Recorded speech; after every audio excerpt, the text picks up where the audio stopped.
meant I hit 8 for 8. That was my expectations going into the night, so I'm very proud of myself for that. I'm proud of WCC, how we kind of came out here and finished strong, so I have nothing else to say. Whatever y'all want to ask. So, Simone, when you talked to John Yeah. afterwards and he asked you about your goals, you said, I'm sort of keeping it to myself, I'm going to take a different approach Yeah. this time. What sort of led you to make that decision?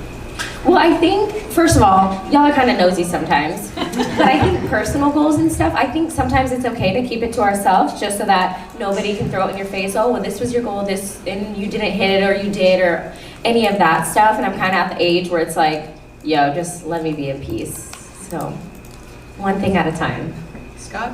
Simone, both nights we've seen you have But Still I Rise on your Leo. Can you tell us about what that means to you and the decision to put on your Leo? Yes, so that was actually GK's decision. I do have the tattoo here on my chest, and I got it in, I think, 2020, just because I've been through so much in gymnastics, out of gymnastics, and it was just a good reminder for myself that every day whenever I look in the mirror, I can see that. And I think every day whenever I look at it, I'm like, yes, I get up, I do whatever I need to do, and it's just a good reminder for myself to have. So that's why we chose to put it on the Leo. So if the little ones buy the Leo, they can have it too and just feel like, oh, I feel like Simone Biles or whatever. So I think it was just a nice addition. So Nancy and then Jessica.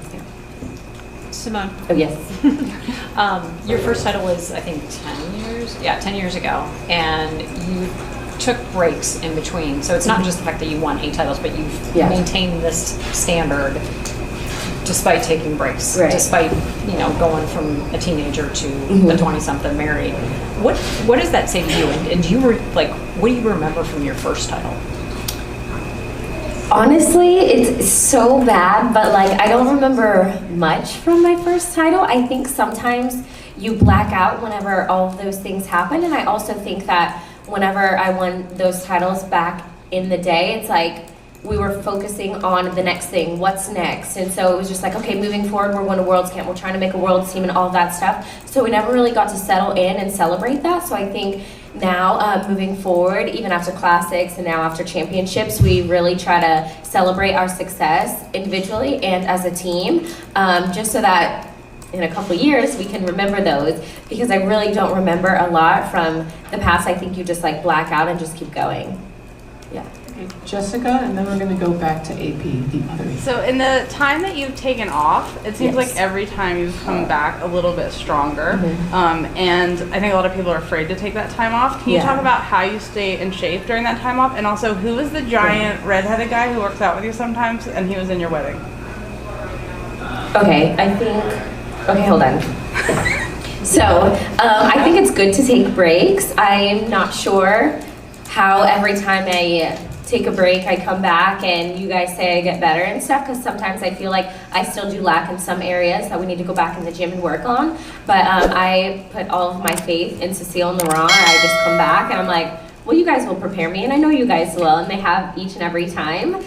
So I have a lot of faith in them, but also I think with the help of my teammates, just pushing me in the gym and telling me it's okay, you can do it, because there are some days where I'm in the gym and I'm like, bro, I think this age is kicking my ass today. But they're like, no, you're fine, you can do it, and stuff like that. So I think that helps.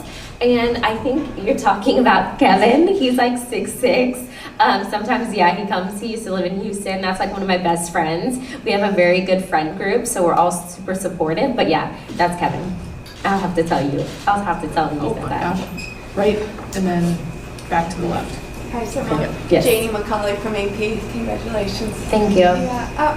How much can your path and things that you've overcome maybe be an example for somebody like Suni, who's had such a tumultuous year, Right. and health things that things that come up that are Right. unforeseen, and have you talked to her or been kind of a guiding light for her at all through this? Yeah, I think it's, she went to college and all of that, so everybody kind of disperses, and if you look at the age difference, it's yeah, I love my team, I love all of the girls out there, but there's quite an age difference between the two, so I think Suni kind of leans on Jordan a little bit more. They're similar in age, they're both in college and stuff like that, but it is exciting to see her overcome everything that she has and come back out here stronger, because I think it does send a good message to the younger ones, but it's also we know that we have to take care of our bodies, whether that's mentally or physically. So take that break and come back and be stronger, because at the end of the day, gymnastics is just what we do. And we also have to remember that, and we're not going to be doing this forever. So I think at the end of the day, it's really nice to show those young kids that, but I also think like it's our